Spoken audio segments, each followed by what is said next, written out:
I'm Joe Catalano with an AM Quincy news update for Monday, December 4th. Police in the nation's capital are investigating the death of a 41-year-old Quincy man whose body was reportedly dumped from a car and into an alley. He's been identified as Alan Chi Chen. Yesterday, police in Washington, D.C. said it is an active death investigation.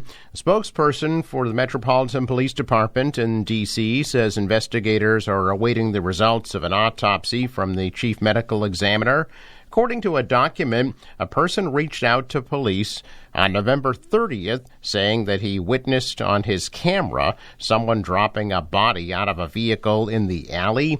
Officers arrived on scene and found the body on the ground unconscious and not breathing from unknown circumstances. According to the report, the video seems to indicate that Chen's body was dropped on November 29th after 11 p.m. in Northwest D.C. The date of death is also listed as November 29th on the report. The victim was wearing a pair of blue jeans, black shoes, and had lip balm on him. No further information has been released. The death of a man who was found suffering from a knife wound outside of the Kowloon restaurant in Saugus appears to be accidental. 42-year-old Patrick Kenny of Milton was found in the Kowloon parking lot off Route 1 shortly after 9 o'clock Saturday night in what police initially called a stabbing. The Essex County DA's office says Kenny was pronounced dead at Mass General Hospital. Sources say Kenny was fatally wounded by a knife that was attached to something he was wearing around his neck. Kenny is survived by his wife, Lauren, and young twin children. Members of the Wong family who own the Kowloon said they've known Kenny and his family for years and that they're loyal customers of the restaurant.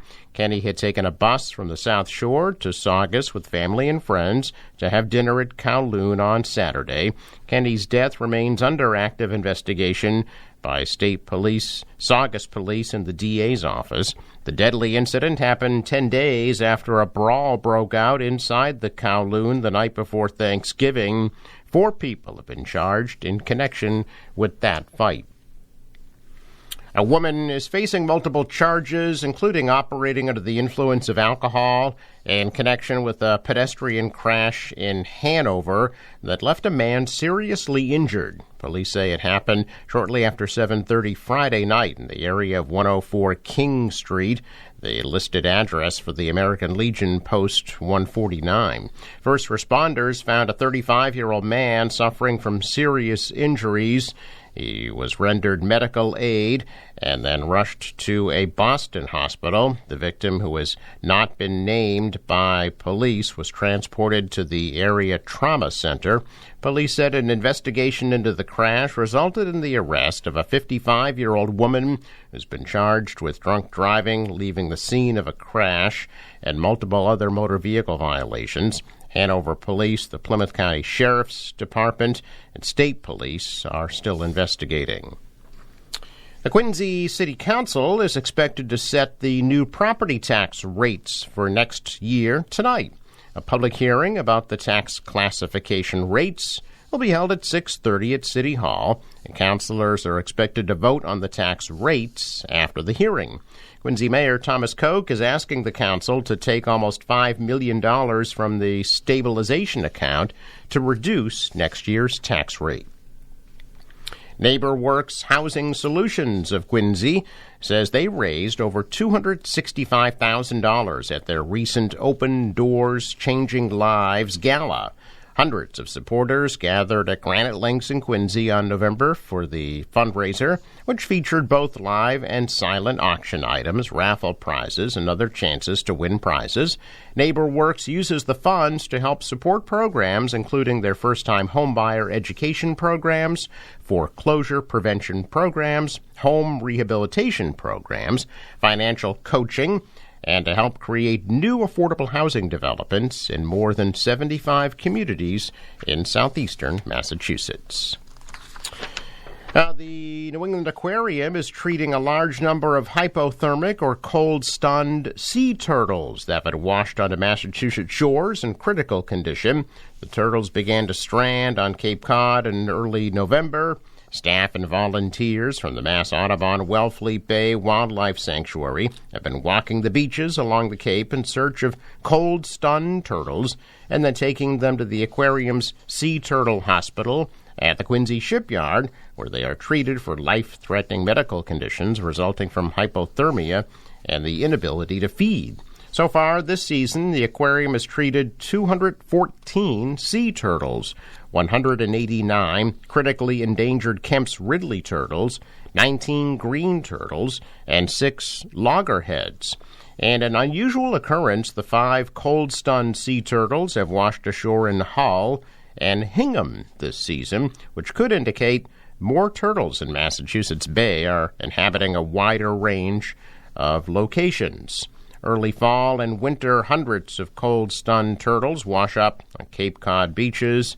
They are then treated and transported to warmer southern waters.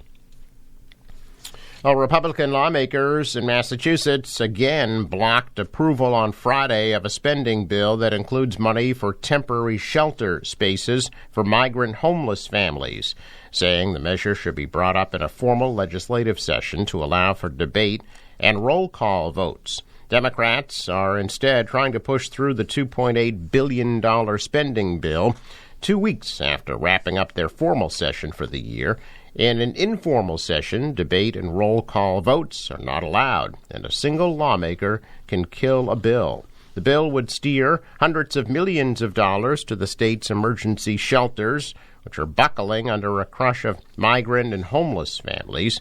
Demand for shelter has increased as temperatures drop. Republican lawmakers in the minority in both chambers have urged Democrats to split up the spending bill. GOP leaders say they support funding for overdue pay raises for state workers and disaster relief, but oppose funding for migrant families without significant reforms. Republicans used a parliamentary maneuver on Thursday to delay action on the measure until Friday, and they again used the same maneuver to delay any action until Saturday, and did the same thing again on Saturday. A Mayday was called last night after a firefighter fell through the floor while helping battle a house fire in Avon.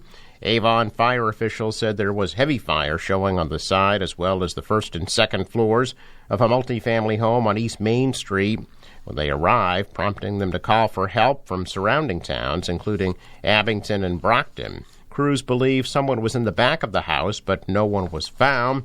The Brockton firefighter who fell was recovering right away within a minute or two, according to the chief. There was no immediate word on what may have caused that fire. Well, thousands of families across the Commonwealth are celebrating Massachusetts becoming the 5th state to make prison and jail calls free. The bill, which passed on November 16th, officially goes into effect. It marks an emotional milestone for many, including the Keeping Families Connected Coalition, State Representative China Tyler, Senator Liz Miranda, and State Senator Cindy Cream, who worked for years to unburden families what they call exorbitant prices connected with incarcerated loved ones. A standard call to some in the Department of Corrections is 20 minutes.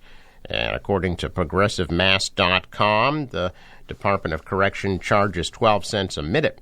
Most county sheriffs charge 14 cents, not including account fees, emails, and video calls, which are additional fees. Recognizing the stress that plagued families who couldn't afford to talk to loved ones because of money and the subsequent mental health impacts, a lack of communication had on inmates' ability to reintegrate back into their communities was at the heart of the lawmakers' fight for the bill.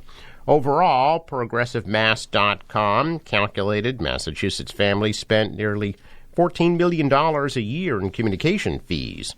Families have already voiced concerns that the ratio of working phones to inmates is too low. They don't want the increased demand to spur fights or any other issues. Check of business news this morning. Stocks were up on Friday. The Dow rose 294 points. The Nasdaq rose 78. The S&P added 26. Global stocks mostly lower. The dollar inched up, the euro is down, oil at $73 a barrel. Sports, another loss for the Patriots. L.A. shut them out 6-0. The Bruins beat the Columbus Blue Jackets 3-1.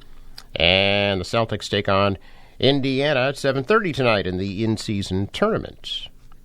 Forecast for the National Weather Service. Today, mostly cloudy, but a high around 50 degrees. For tonight, partly cloudy, low of 40. Tomorrow, a mix of sun and clouds, high 40 degrees. Chance for some flurries on Wednesday with highs in the mid-30s, and then sunny 36 for Thursday.